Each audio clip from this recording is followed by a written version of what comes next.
DJI have just started a price drop on both the Goggles 2 as well as the Goggles Integra. Now this is a bit of a hint about what is to come in the future, because DJI generally do this kind of stock clearing when they're about to release a new product. Now, we do know that DJI is in the process of transitioning to a new OcuSync chipset. We've seen that first of all in the Air 3, and we've also now seen it in the Mini 4 as well. DJI, though, haven't announced what their plans are, but what we do think is that DJI are probably going to transition over to this chipset as soon as possible.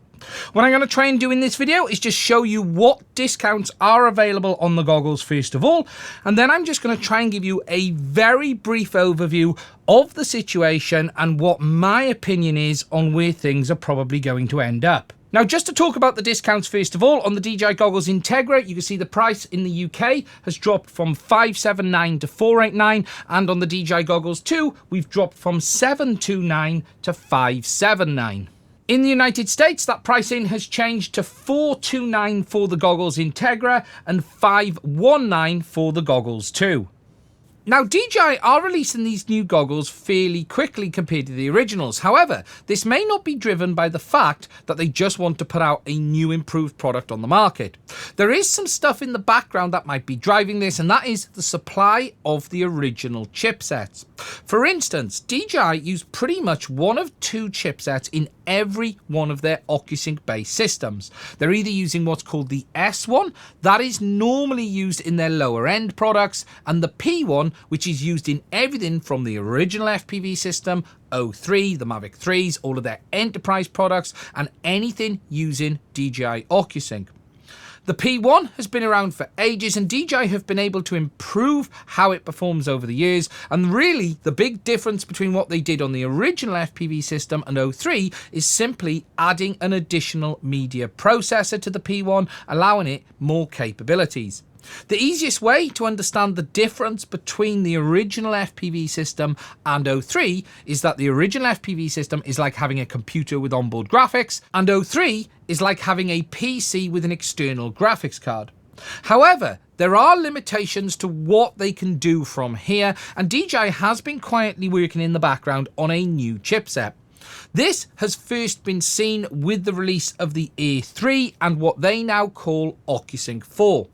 That chipset is labelled the S2, and it's a bit of a hybrid of the original S1 and the current P1, but what it means is DJI has more antenna lanes available and it has more bandwidth, and as a result of that, DJI have been able to create what they are labelling O4 today. Now, at this moment in time, we have only seen this new S2. There doesn't appear to be a new P2, but it's worth noting that this S2 is a bit of a hybrid of the both, and there may not be a full need for a new chipset to replace the P2. However, that could still be something that we haven't seen yet. As of today, what this means is DJI is beginning to transition all of their drones from the old S1 P1 to the S2. We first saw it in the Air 3. We've also now seen it in the Mini 4 Pro as well. And the chances are DJI are going to transition as many of their products over to this new chipset as quickly as possible. We don't know if there's a supply shortage on the original chipsets, but it makes sense that DJI would not want to continue to manufacture both the earlier chipsets and the new one, having spent all of this time developing the new chipset. And the reality is we will probably see close to all of DJI products transition over to their new O4 based chipsets in the next 12 months. Now, this new chipset may not be a hard-breaking compatibility like we've seen in the past when DJI released new products. We actually know DJI can use the new S2 chipset with the original P1 chipset because they just added support for the Air 3 on the Goggles 2, and that is an official mix of an OcuSync 3 product with an OcuSync 4 product. In my opinion, DJI are likely going to push out a new set of goggles for a new drone, but it's going to be based on O4, but I actually think it will probably fully support O3 and maybe the older Air units as well, but nothing is confirmed at this time. What this does mean, though, is we are transitioning into a new period with DJI, but this may be a transition more to do with hardware than just wanting to push new products into the marketplace, and that could be why we're seeing something a lot earlier than we did before. For instance, the original FPV system was around many years compared to how long O3 has been out, and DJI are not necessarily just wanting to push new hardware on the market. Now, this also asks the question of, are we going to see an O4 air unit? And the situation for that is pretty much the same. It will depend on if DJI want to transition that chipset as soon as possible, what benefits it can bring. What we know about O4 is it has the ability to use up to 6 antennas compared to the original O3 based system, and it can go up to 60 megahertz carrier or 75 megabits bandwidth.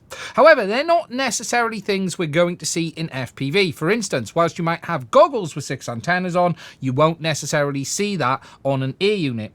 As for the increased bandwidth, that is something that's very, very interesting. Perhaps we could see a new 4K mode. Who knows? Or at least the increased bandwidth may allow them to do more improvements around the error correction, allow them to have better penetration. But again, it isn't clear what benefit exactly that may bring for FPV specifically. For instance, whilst 25 megabits to 50 megabits definitely looked better, it wasn't a night and day difference with regards to penetration. But the additional bandwidth DJI could have on O4 does allow them to toss in more things like error correction, more data in the link, and as a result of that, you have more redundancy, but that comes at the penalty of bandwidth. And if you imagine having a 75 megabits a second or 60 megahertz carrier on the band, that's going to have a dramatic effect on being able to fly around other users, but also how much of the band is being used and what interference the system itself will be susceptible to.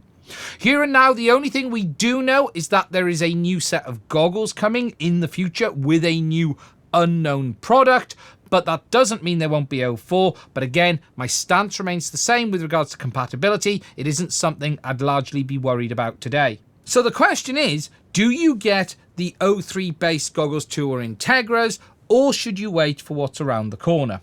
Well, based on DJI's timescales, I don't think we will see these new goggles this year. My opinion is probably January or February. I could be wrong. That's purely speculation. Furthermore, as I've already said, I have no concerns about future compatibility at this time. Again, pure opinion and speculation. I may be wrong.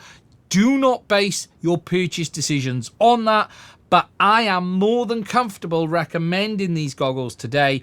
Also, if DJI don't make them compatible, I can promise you I will be one of the loudest voices out there telling them that they need to do it, as we have done in the past with the other air units. So whilst we may not always get what we want straight away, DJI do have a track record of listening. Remember, they did bring support for the original air units on the goggles 2 and Integras, so I don't think they're going to leave us too far behind. The Vista is still a valid product that you can buy today, whether it be from Runcam or Cadex.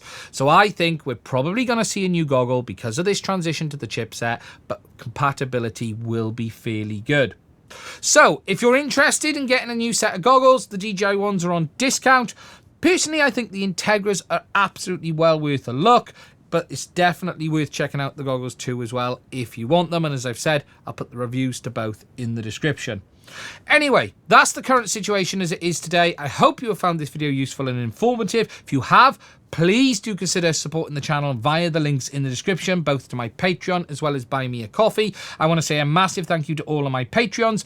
If you're interested in seeing a review of those new goggles when they come out, I will buy them because they will not be sending them to me. DJI generally don't talk to me on this channel, usually because I try to tell them what to do and they don't like that.